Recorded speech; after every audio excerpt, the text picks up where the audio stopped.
Homeland 3 BHK premium gated community apartments at Balanagar near Kukatpalli Y Junction. Visit the site today and book your dream home. Banswada MLA మాజీ speaker Pocharam Srinivasa Reddy చేసిన వ్యాఖ్యలు అధికార కాంగ్రెస్ పార్టీలో తీవ్ర దుమారం రేపుతున్నాయట. BRS నుండి గెలిచి కాంగ్రెస్ ప్రభుత్వ వ్యవసాయ సలహాదారుగా ఉన్న పోచారం ప్రభుత్వంపై అనుసరిస్తున్న తీరుపై అసంతృప్తి వ్యక్తం చేయడం ప్రాధాన్యత సంతరించుకుంది. తాను పార్టీలో చేరేటప్పుడు కాంగ్రెస్ ఇచ్చిన హామీలు నెరవేర్చడం లేదని, మంత్రులు అధికారులు మాట వినడం లేదని ఆయన ఆగ్రహం వ్యక్తం చేస్తున్నారు. అసలు ఆ సీనియర్ పొలిటీషియన్ ఇష్టపడి చేరిన కాంగ్రెస్ పై తిరుగుబాటు ధోరణి ప్రదర్శించడానికి కారణమేంటి?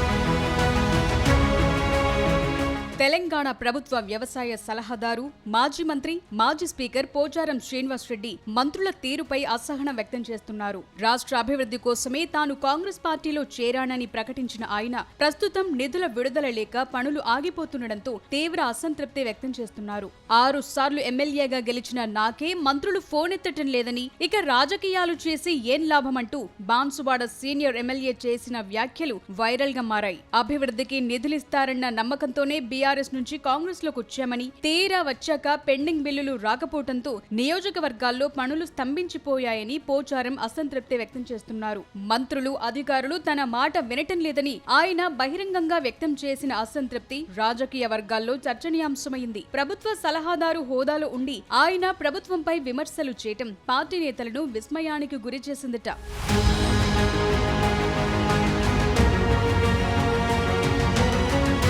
బాన్సువాడ నియోజకవర్గంలోని సిద్ధాపూర్ రిజర్వాయర్ పనుల జాప్యంపై ఆయన తీవ్ర ఆగ్రహంతో కనిపిస్తున్నారు. తాజాగా అర్ధరాత్రి వరకు ప్రాజెక్టు వద్దే ఉండి అధికారులతో ఫోన్ల ద్వారా మాట్లాడారు. సీఎం రేవంత్ రెడ్డి, మంత్రి ఉత్తమ్ కుమార్ రెడ్డిని పలుమార్లు కలిసినా నిధుల విడుదల జరగలేదని ఆయన ఆవేదన వ్యక్తం చేశారు. సీనియర్ ఎమ్మెల్యేగా ఉన్న తనకు మంత్రులు ఫోన్లు కూడా ఎత్తటం లేదని, అంటే పనుల కోసం మంత్రుల కాళ్లు మొక్కాలా అంటూ చేసిన వ్యాఖ్యలు రాజకీయంగా ప్రకంపనలు సృష్టిస్తున్నాయి.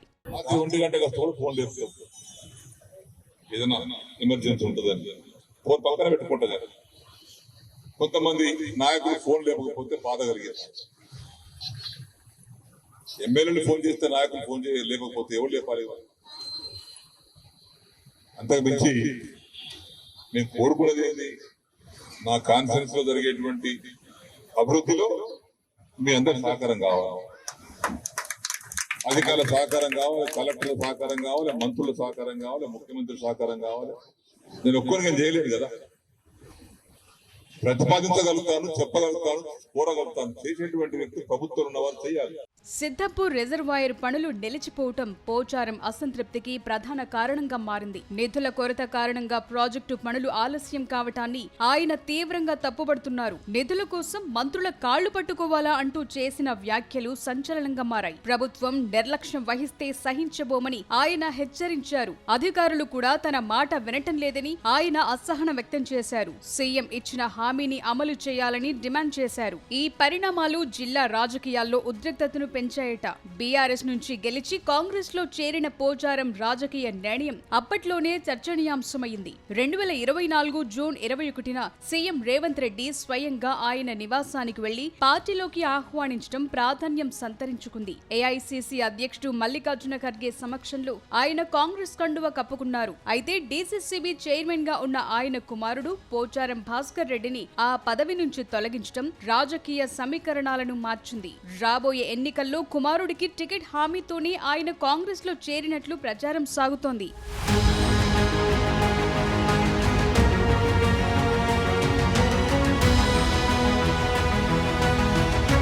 బాన్సువాడలో పోచారం, ఏనుగు రవీందర్ రెడ్డి, కాసుల బాలరాజు వర్గాల మధ్య విభేదాలు కొనసాగుతున్నాయి. ఇటీవల సర్పంచ్ ఎన్నికల్లో ఏనుగు వర్గం విజయాలు సాధించడం ఈ విభేదాలకు మరింత బలం చేకూర్చింది. టీడీపీ నుంచి రాజకీయ జీవితం ప్రారంభించిన పోచారం తెలంగాణ ఉద్యమ సమయంలో బీఆర్ఎస్ లో చేరి కీలక పదవులు చేపట్టారు. వ్యవసాయ శాఖ మంత్రిగా, అనంతరం అసెంబ్లీ స్పీకర్ గా పనిచేసి కేసీఆర్ కు అత్యంత సన్నిహితుడిగా గుర్తింపు పొందారు. అనూహ్యంగా కాంగ్రెస్ లో చేరటం అప్పటి అప్పట్లో బీఆర్ఎస్ లో పెద్ద కలకలం రేపింది. ఇటీవల బీఆర్ఎస్ వర్కింగ్ ప్రెసిడెంట్ కేటీఆర్ బాన్సువాడలో బాజిరెడ్డికి ప్రాధాన్యత ఇస్తూ చేసిన వ్యాఖ్యలు రాజకీయంగా ప్రాధాన్యం సంతరించుకున్నాయి. అదే సమయంలో మాజీ ఎమ్మెల్యే బాజిరెడ్డి గోవర్ధన్ నియోజకవర్గంలో చురుగ్గా వ్యవహరిస్తున్నారు. తాజాగా కాంగ్రెస్ ప్రభుత్వంపై పోచారం చేసిన తాజా వ్యాఖ్యలు ఆయన తిరిగి బీఆర్ఎస్ లో చేరుతారనే ఊహాగానాలకు బలం చేకూరుస్తున్నాయంటున్నారు. ఇటీవల కాంగ్రెస్ లో చేరుతున్నట్లు ప్రకటించిన పటాన్చెరు ఎమ్మెల్యే గూడెం మహిపాల్ రెడ్డి యూటర్న్ తీసుకోవటం, మాజీ మంత్రి జీవన్ రెడ్డి బీఆర్ఎస్ లో చేరటానికి రెడీ అయిన నేపథ్యంలో పోచారం కూడా అదే బాటలో నడుస్తారా అన్నది రాజకీయ వర్గాల్లో ఆసక్తిగా మారింది.